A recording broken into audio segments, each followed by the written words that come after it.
Morning. Good morning. This is lesson 10. Today is February the 2nd. This is the first Sunday in February. February the 2nd, the year of 2025. Topic of today's lesson is healing a man born blind. And that lesson text comes from John the 9th chapter, beginning at the first verse down to the 17th verse.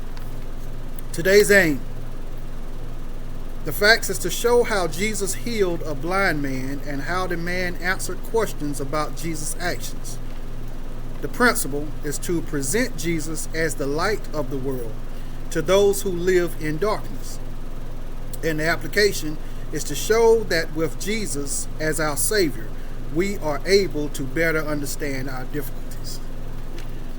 So, understanding the position that you're in,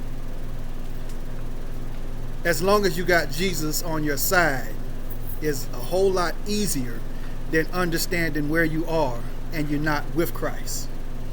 Because we can be stuck in a lot of bad situations and not being with Christ. You tend to ask that one question that we all like to ask when we're in a bad situation is why? Why do I have to go through this? What have I done that allows God to allow me to go through all of this? What bad did I do? Was it really that bad for me to go through all of this? We tend to ask these questions when we're going through things. So having God on our side and walking in faith with Christ, that helps us understand our position that we're in at the moment a whole lot better. So that question, why? Why are we in this? Why are we going through this? Why do we have to face these difficult tasks? Well, the only way you'll find that answer is you have to look deep inside yourself. Because every situation that you're in is not because you've done something wrong. Sometimes bad situations that you may be going through, sometimes it is just so God can get the glory. Sometimes He just wants you to understand that whatever it is you're going through, it is Him that can get you out of it. So you don't always have to be doing anything wrong to be facing a bad situation. Sometimes that bad situation is not just for you.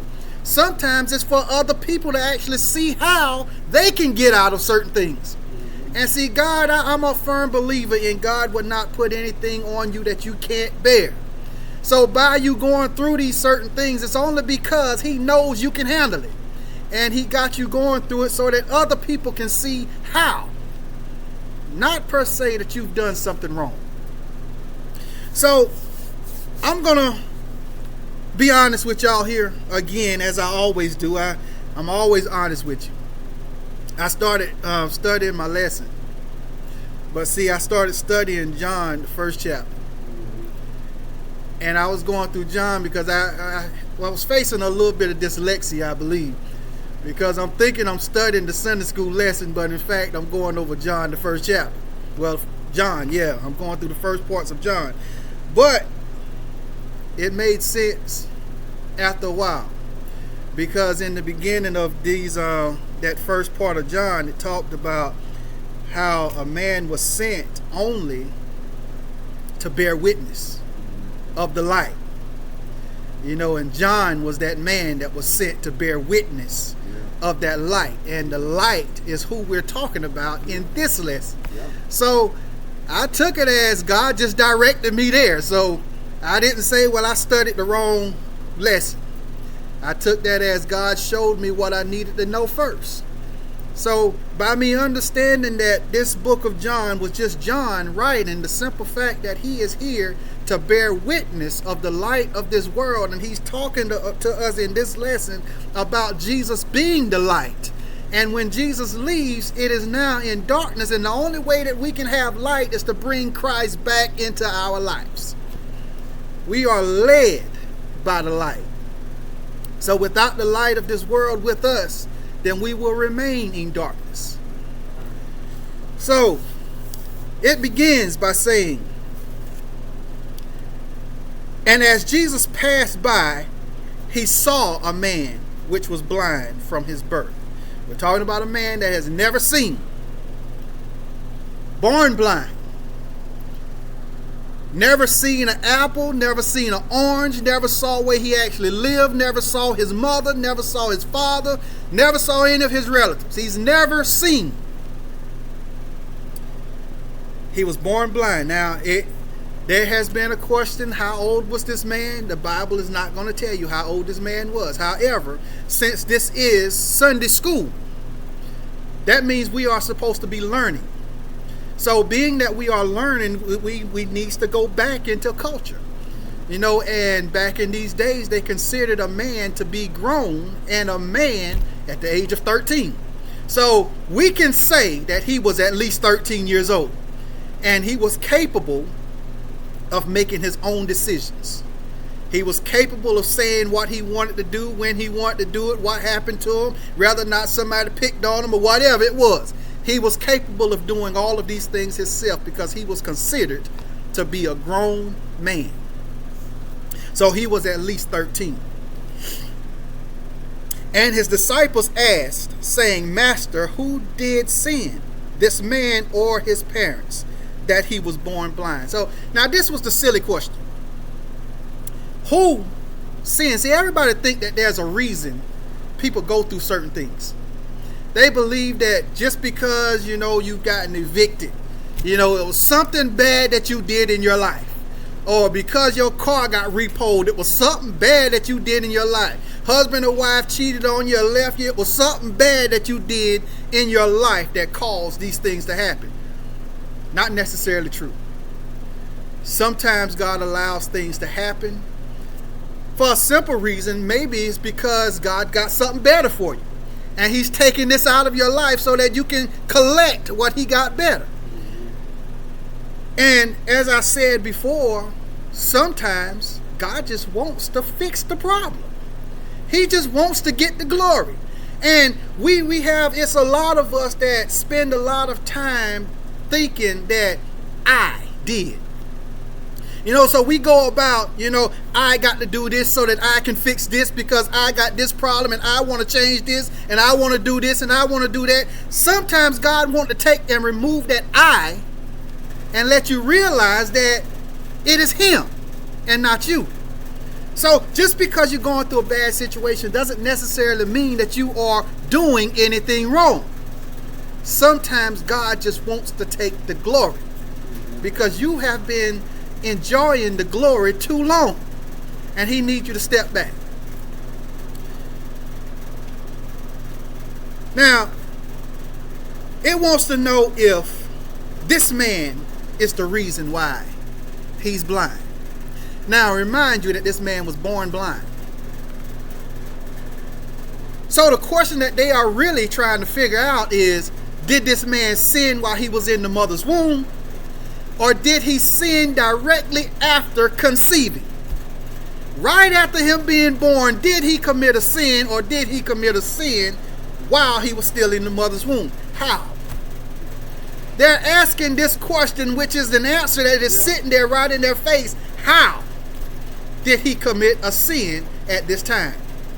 So Jesus tells them, no, it has nothing to do with his sin. And he also says it has nothing to do with his parents' sin.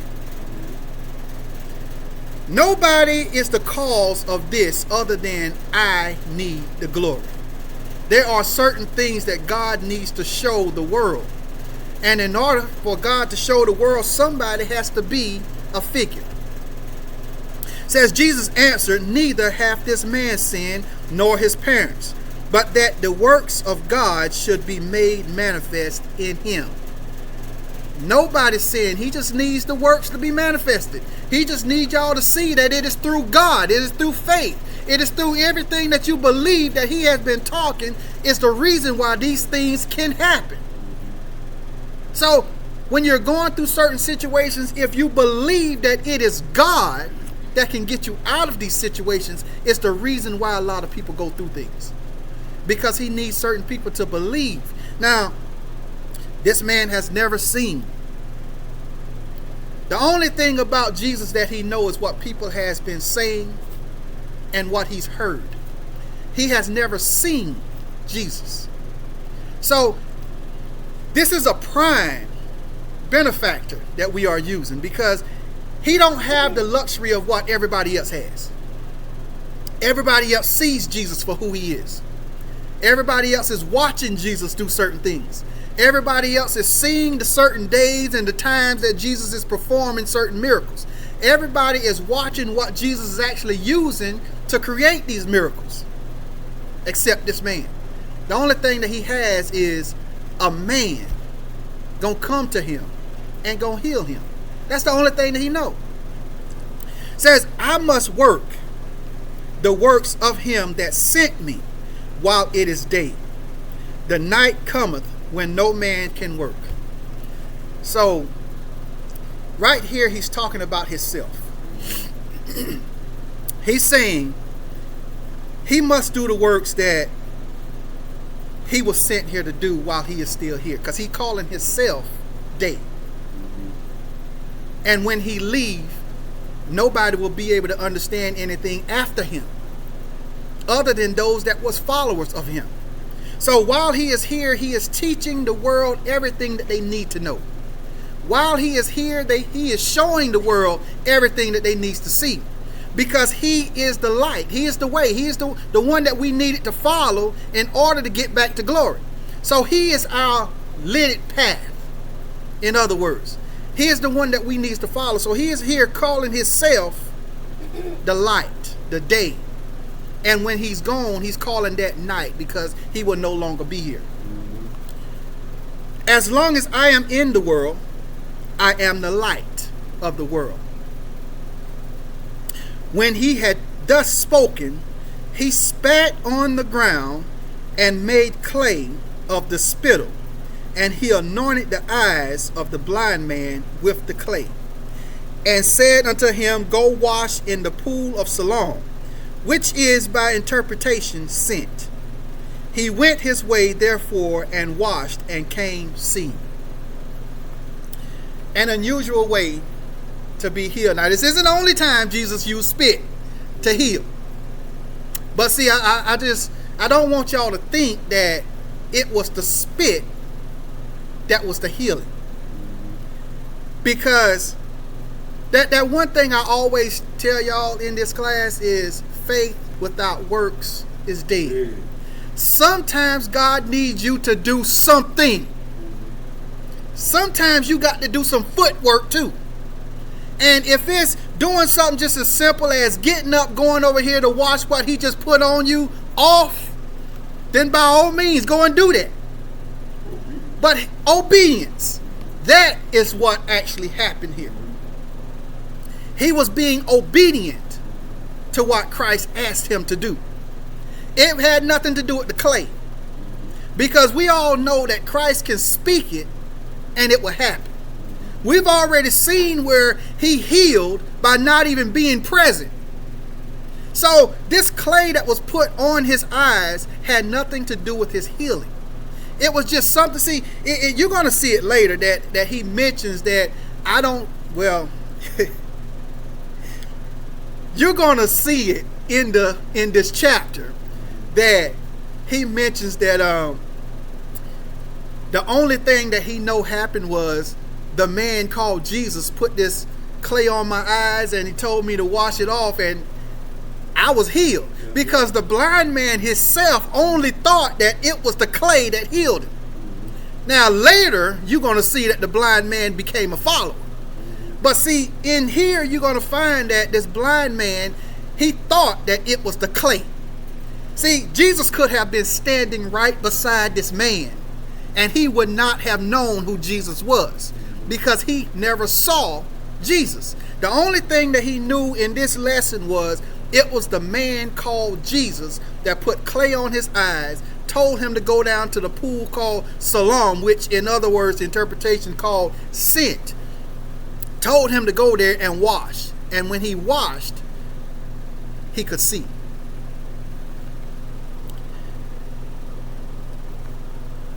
Says the neighbors, therefore, and they which before had seen him, that he was blind, said, Is not this he that sat and begged, they don't even recognize this man anymore. That's how true Christians are. When you are a true believer in God. Because nobody, once they start following Christ, nobody is the same as they used to be. The things you used to do, you might still do some of the things, but it is something different about it. The places you used to go, you might still go to these different places, but there's something that's going to be different about it. Only because you have changed. Now you are a follower of Christ. And once you become a follower of Christ, or in other words, once you allow Christ to be connected to you, there's a certain light that is given off that the world will see. See, these people were still expecting the same person. See, when something changes about you, the world sees it. The world knows when there's something different about you. You have been one of the most aggravating people out there in the world. You have never went to church. You have never talked about God. You have never blessed anybody. You have never thought that Jesus was real. You have never thought or believed in God a day in your life. And then now you are believing. You are a firm believer that God exists. People sees that. People will know that. It is going to be, well, I don't think that's the same person, because the person that I knew before didn't act like this. There's going to be something different about you. There's a lot of people that look at me and say, he don't act the same. There's something different about that boy. Yeah, it is something different about me. And now I believe that Christ is the reason that I'm where I am today. See, back in the day, I believed in Christ, but I also believed that there's a lot of things that he just couldn't help me with. Now I believe that he can help me with whatever problem I'm going through. Sometimes I used to think that the problems I was facing, I put myself there. Now I believe that the reason I went through certain things is so that I can end up where I am today. Right. See, everything that is going on in your life is already in a plan. See, like this man here, he's been blind all his life, but it has always been in the plan for Christ to come and heal him at this particular time. Because there has been people watching at this particular time. This man also needed some belief. His parents needed some belief. Because this situation that was going on with this man here, and later on you'll find that they called his parents in. But see, when they called his parents in, his parents actually told them, he says, you know what? He's of age, let him speak for himself. Because there was certain things that was going on in the laws that forbid them to talk about what Christ was doing and the beliefs of Christ, because you would actually be killed for things like that. And they didn't want to speak on it because they feared their lives. Now we're talking about religious people. We're talking about people here that's saying, hey, do you believe in God? Do you believe that he exists? And I want you to tell me everything that you know about God. And as soon as you mention the fact that Christ is the reason that God is here and all these things like that, now you are going to be scorned, because they really don't believe in the thing about Jesus. They believe that there's a God. But now when Jesus is walking this earth telling all the things and preaching all these things about God, now they don't believe that Jesus should be the one telling these things. See, there's a lot of contradiction that was going on when it came to the religious believers. And when they brought the parents in, the parents talking, they didn't want to get involved because they didn't want to be killed for talking. Now, the only one in the situation that was really telling the truth and speaking his mind and couldn't be held accountable for everything that he was saying was the blind man. Because the blind man didn't know anything. He never saw anything. So when they was asking who sinned, who did all these things, the only thing that he could really say was the man called Jesus. And the only thing that he could say happened was he put clay over my eyes and I washed it off and I could see. So from what he was saying was the clay healed him because this man did it. Never did he say that Jesus made a miracle happen. He said that the clay did it. At this point, he just believed that it was the clay. Now, it says that he was a beggar. And naturally, because anybody that had a disability back in those days that made it impossible for them to work, they was placed in a category of being beggars because the only way that they could make a living was to ask people for it. So they were placed in this category called beggars, and all of them actually was together. I ain't saying they all had the same issue, but they all was placed in the same category as being beggars. Whether you was lame or whatever, you had leprosy or you was blind, you all was placed in that same category as being a beggar. You know, so this was the way that they made their living, by begging. They had to ask somebody to give them something so that they can get what they needed. Some said, this is he. Others said, he is like him. But he says, I am he. Now, some people is looking at him. It looks like him. But this can't be that man, because we remember this man. This man used to sit here for years and beg. He's been blind. It's either this is that man or he's been lying to us this whole time just to get free stuff. Others said, no, this looks like the same person. Y'all know we have lookalikes. That's what they believe. This looks like that man, but this can't be the same man, because this man can see. The other man couldn't see. But he says, yes, it's me. I'm that person. I'm that same man that most of y'all probably walked right on past and treated badly. I'm that same person. But see, the difference that's going on with him now is now he can see. There's a lot of things that get past people when they're blind to the fact.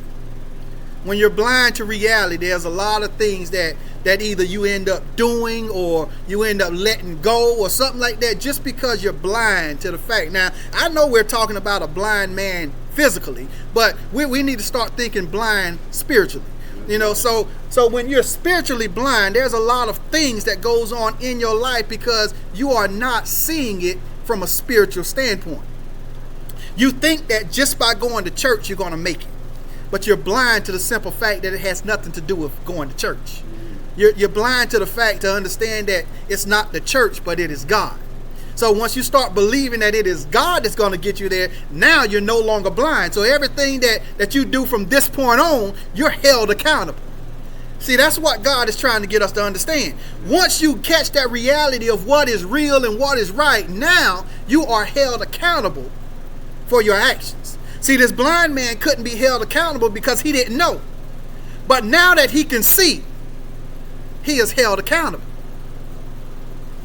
It says, therefore said they unto him, how were thine eyes open? He answered and said, a man that is called Jesus made clay and anointed mine eyes, and said unto me, go to the pool of Siloam and wash. And I went and washed, and I received sight. See, right there, the only thing that he believed happened was a man named Jesus put clay over his eyes and told him to go and wash it off. And once he did that, see, he thinks that it had everything to do with the clay and the pool. See, he's not even thinking or considering the fact about Jesus, because remind you, he was blind. He didn't know who Jesus was. He might have heard about him, but he didn't know. Now that his eyes is open, Jesus could literally be standing right beside him and he wouldn't know it. Because the only thing that he knew was this man put clay on my eyes and told me to go and wash in the pool that is called Sent. Funny how that name of that pool is called Sent.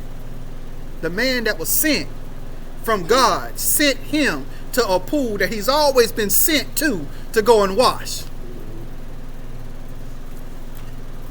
And by doing something that he was asked and told to do, is the reason he's got this healing. It wasn't the clay. It was him obeying the commandment of Christ. That's right. That's what the healing was. That's where the healing came in at. Yeah. It was obeying what Christ told him to do. Now, let's just think about this. If Christ would have just touched him and said, hey, you're healed, now you can see,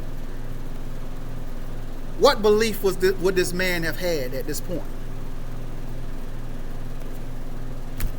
Matter of fact, he probably would have been like most of us. He probably would have said, you mean to tell me you could have done this the whole time and I sat here blind my whole entire life and all you had to do was just touch me and that would have been it? It would have been a fight if he had been like most of us today. Because we believe that anytime somebody got the ability to do something just like that, they should have been did it. We tend to put a lot of blame on the help instead of the one that is being helped. We feel like we wouldn't have been in this situation had you to been came and offered your help. You knew what kind of state that I was in. Why you already didn't come and give me that help if you knew it was going to help me out? So instead of just receiving the help, he would have been pointing blame at the helper. So now Christ had to give him something to do to let him feel like it had something to do with something else before he really opened his eyes. See, the only thing that Christ gave him at this point was physical healing. Later, Christ will give him spiritual healing. See, right now he had that physical healing so that he can actually go and tell the world what happened physically. And now, once he find out that it wasn't the clay that did it, that it was in fact the man that he has been believing in that did it, now he would have spiritual healing. He answered and said, a man that is called Jesus made clay and anointed mine eyes and said unto me, go to the pool of Siloam and wash. And I went and washed, and I received sight. Then said they unto him, where is he? He said, I know not. Now, by him saying, I know not, that can either say that after he walked off and did what Jesus told him to do, and received his sight and turned around, he saw people, but because he didn't know what Jesus looked like, Jesus could have been literally standing right there and he couldn't identify him. Or Jesus left. Either way it go, he didn't know who Jesus was. He said, look, I don't know where the man went. The only thing I know was this man that they called Jesus, he did this and I did what he said and now I can see. That's the only thing I know. And he's going to keep repeating himself because that's the only thing he knows. See, what keeps a lot of us in trouble is we're trying to make up something on top of what we already know. See, we know that we were supposed to be to work yesterday. We know that. Okay, so instead of saying, well, I overslept, now we're going to say, man, if they hadn't kept me up all night last night and they did this and my alarm clock kept going off and somebody reset and somebody just kept waking me up all night. If you would have just stuck with the simple fact that I just overslept, people would respect that a whole lot more than you trying to point the blame at somebody else.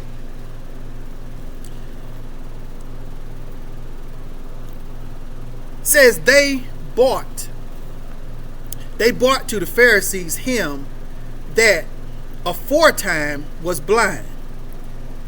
Now they bringing this man that was blind since he was born to the Pharisees, because the Pharisees is these higher up people that think they know it all. No, they the ones that's gonna try to judge somebody based on the this and that and what you should have been doing. You know, he shouldn't have been, practicing on the Sabbath anyway. So don't believe this man. You can't believe him because he's the devil. You shouldn't be doing these things. I don't believe in this Jesus man because he's doing too much. These people doing too much. It says, and it was the Sabbath day when Jesus made the clay and opened his eyes. Then again the Pharisees also asked him how he had received his sight. He said unto them, he put clay upon my eyes and I washed and do see. Says, I've been telling y'all this the whole time. I ain't gonna change what I said because the only thing that I know is what happened. Right. And what happened was this man named Jesus, he saw me. He put clay on my eyes and he told me to go to the pool of Siloam and wash it off. And when I washed it off, I can see. There ain't nothing else. Ain't nothing else to say about that. The only thing I can say is what happened. If the only thing that we talk about is what we know, we'd be better off today. But we want to find a whole lot of stuff to talk about Sally down the street and Joe over there and all these other people. We want to talk about all these things that we don't know about. That's what gets us in a lot of trouble. Because we trying to mind business that ain't none of our business. God gave us our own business to mind. That's why he said in the other service, that's not your business. I don't need you to talk about that. I need you to worry about what I want you to worry about. God wants us to focus on us. And when we're focusing on us, God will fix it where we can do some of the extra things that he got in our path. Like helping. Going to talk to your friends. Talk to your neighbors. God will put us in a position to be able to do these things after we focus on us. See, we are the main priority when it comes to Christ at the moment, at first. We are the main priority. We are supposed to focus on what God wants us to focus on with ourselves. And after we get ourselves right, then he will point us in the next direction. But we want to, before we get ourselves taken care of, we want to go over there and try to make people feel like we're the best things in the world. And we ain't even took care of ourselves yet. Clean up around your own door before you go down the street. That's right. On the back door. Clean up somebody else. Therefore said some of the Pharisees, this man is not of God, because he keepeth not the Sabbath day. Others said, how can a man that is a sinner do such miracles? And there was a division among them, only because they didn't agree. Just like today, there's a lot of division when it comes to religion because we can't agree. We got a lot of people talking about this man over here, the religion over there. We are so divided, we cannot agree on anything. We can't agree on anything because we are so divided. Baptist is better than holiness.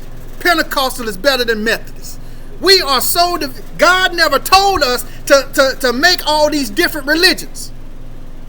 There's only one religion, and that's God. We put a division amongst ourselves. Therefore says some of the Pharisees, this man is not of God. Why is he not of God? Because he don't keep the Sabbath. Well, the thing about the Sabbath was here before he was. Once he showed up, we now follow the light.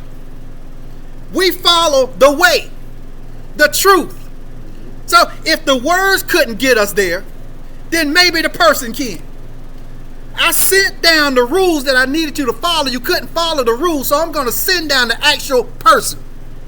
I'm going to send him so that you can follow him and see if that make it better. Because we couldn't follow down a tablet. You sent the rules down to us and you wrote it down on the tablet and it says, here, that's what I need you to do. Now do that. We couldn't do that. So he had to send the person. Yeah. Well, you couldn't follow that, now follow me. Yeah. I am what you have been trying to read about. I am that person. Follow me. And I'm gonna tell you something that's probably don't make a lot of sense to a lot of people. Out of 3 years, this man did a whole lot. Matter of fact, last week's lesson, John said that all the things that he has done couldn't even be placed in this whole world in those 3 years. So if it couldn't be placed in this whole world in those 3 years, what has he done from the time he was born up till the time he started preaching? Because you're not just going to be following anybody that has never connected with you. So out of those whole time that he was, from birth, up to that time he started preaching, he had to collect somebody. You're not just going to follow somebody that just popped up. Who is that? He just popped up, so I'm going to follow him. No, you're not going to do that. You're going to follow somebody that already got a mark out there. And see, we still following him. And if the only thing that he did was those last 3 years that he was here, we wouldn't still be following him. because it came and it stopped. But he had to leave a mark for somebody to follow. But it says that this man is not of God, because he keepeth not the Sabbath day. He keepeth not his day? That don't make sense. He keepeth not his day. The day that he said, leave for me. You're going to tell me that I can't do something on my own day that you're supposed to be setting aside for me, and I can't work on that day? I'm not of God because I'm working on my day. I'm not of God. I gave you these days, and you're going to tell me I can't take back a day that I gave you? Others said, how can a man that is a sinner do such? Where did they find out he was a sinner? Because he worked on the Sabbath? That's what made him a sinner? Because he did works on the Sabbath. He did works on his day. And because he worked on a day that he gave us, it makes him a sinner. Now, I'm going to use a car that I give my nephew. I'm going to drive something that I gave him. Or I'm going to use a plate that I gave my mama. And that's going to make me bad because I used something that I gave them. It don't make much sense, does it? So we're telling him that you gave it to us, you can't touch it. And there was a division among them because they couldn't agree. They couldn't agree on the teachings of God. They couldn't agree that Jesus was not supposed to be doing these things because he worked on the Sabbath. They couldn't agree on none of these things. The truth is right there in their faces, and they couldn't agree. And you're telling me that the man that we're really studying about in this lesson was the man that has been blind since birth, or was it the people that has been watching this blind man his whole life? Who was really blind? The ones that saw it all, or the one that didn't see nothing? Who was really blind? You know, they see it all. But see, the thing about knowing too much is you know too much. When you know too much and can't nobody put nothing else in there, you don't want to hear nothing else. Because you believe that you know it all. And when you know everything, can't nobody tell you nothing. When you know too much, can't nobody give you anything else. Because these people here, they clearly saw that Jesus was a sinner because he working on the Sabbath, the day that nobody wanted to follow while it was just in writing. Now they want to follow it when somebody is doing it. And it's not them. It's about like us. We are okay with people getting certain things as long as we're the ones that gave it to them. And it's how people looks at most of us as well. As long as you're still down, they are your best friend. But if you come up, they don't want anything to do with you no more. Nobody had a problem with this blind man until he was able to see again. Now everybody had all the questions in the world for him. Yeah. Now he can see. Now he got something that y'all got. Why? And you ain't want to live with that. You don't want to just accept the fact that he now can see. Why they couldn't just leave it there and say, well, congratulations, you got your sight now, something that we've always had, and we've been praying that you can get this sight this whole time. So I'm glad that you got your sight now. Why they couldn't just be happy for him? But instead they want an explanation. Yeah. They want somebody to tell them how this is possible. This man couldn't see. How is it really that bad that he can now see?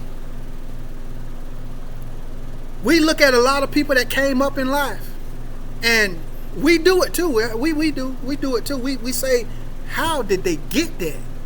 I ain't seen nothing special in their life. How are they able to buy this thing? I can't even afford that.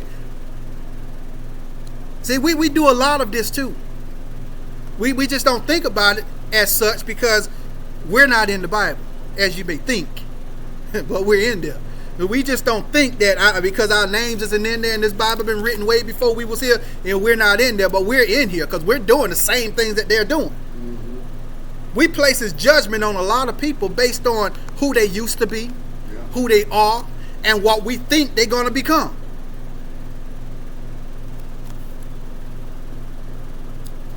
They say unto the blind man again, what sayest thou of him that he hath opened thine eyes? He said, he is a prophet. He says, look, I really don't know what else to tell you. See, I don't know what else to tell you other than he already saw that the only thing that I needed to do was place this clay on my eyes and go and wash it off and I can get my sight. And I don't know what else you want me to tell him. So I'm just going to say, yeah, he's a prophet. He said, what, do you want to follow him too? I know I'm a little ahead of myself because this lesson here, I'm telling you, it's going to make you keep going. If you started reading it, it will make you keep going. But he said, look, do you want to follow him too? You want to be one of his disciples? Because this is exactly what he did for me. He healed me from something that nobody could do. He did something for me that nobody else could do. Everybody has been seeing me. Everybody has been watching me. And if you go through this lesson and you actually look, you never see where this blind man actually called out to Jesus. It says Jesus saw him. And Jesus went to him. Because the meditation of his heart was acceptable in thy sight. So Jesus saw this man for who he was, and he saw that this was the time for the change to be made. Now, he's already, like I said, I don't know how old this man was. All I know is he was at least 13, and for somebody that has been blind for at least 13 years, when they get their sight, that's the best day in their life. Because they ain't never seen anything a day in their life until now. This man never saw his mama and daddy. But see, when the people called for his mom and daddy because they didn't believe everything that he was saying, it can't be possible that that's all happened. They wanted to find out for themselves. So called his mama and daddy because I don't believe that this is the same man. Mom and daddy says, yes, this is him. Well, how did he get it? I don't know how he got his sight. Ask him. He is of age. He can speak for himself. Because they didn't want to get mixed up in this situation. They said he can speak for himself. He's of age. That's right. And again, I've already told you what happened. The only thing I can tell you is what I know. And what I know is he put the clay on my eyes and I washed it off and I became a seeing man. Because that's all I can tell you. Now later after this, you'll see that this man became a follower. Yeah. He followed Christ. Yep. He became one of Christ's followers after this. Because even though he saw he got his sight back, he was still blind spiritually. Because this whole time he was still thinking that it was the act that healed him. And later he's going to realize that it wasn't the act, but it was his faith. It was his belief. It was the things that he believed. See, the reason I'm saying it was his faith is because he knew the reason why the clay was placed on his eyes. And by him listening to what Christ had to say and say, go and wash that off and be healed, he believed that the only thing he had to do was go to this pool and wash it off and he would gain his sight. So it was his faith that healed him. Yeah, that's it. It was his faith. But see, a lot of us, that mud that was placed on his eyes, a lot of us is the type of people that has to believe something is responsible for something. So we have to believe that it was the clay, it was the medicine, it was the Tylenol that cured our headache. It was all of these things that is given to us that fixes a lot of issues. We believe that that's what it is, and that's why it happens. Because it's the faith that we have in that. It's the faith that y'all have in those chairs that's keeping y'all up. I'm going to tell y'all, these chairs is older than us. Mm-hmm. And my knees is buckling right now. But it's the faith That's me. that we have in these things that allows us to keep moving. It's the faith that we have. I drove my truck down to Georgia. A lot of people wouldn't believe I took my truck down to Georgia because of how old it is. But I took it to Georgia with faith. That's it. And me, Faith, my mama, my nephew, and the dog came back just as safely as we did when we left. Mm-hmm. Because we left with faith. When you do anything with faith, you ain't got no problems, no issues, nothing to worry about, because you leave in faith. Every bill you got can be coming due tomorrow, and you got $5 in your pocket. But if you go into tomorrow with faith, you ain't got no problems, because God will make sure that you, faith in Him, is going to handle that situation. But you got to have faith in the process. Patience too. Patience, and that's what keeps us down. It's believing in the process. We don't like to believe in the process, because the process it gives us a lot of anxiety. That the process, it ain't happened yet. When is it gonna come? It's the process that keeps us down. So let's not fall back, and just keep the faith and believe that everything that God has for us is for us.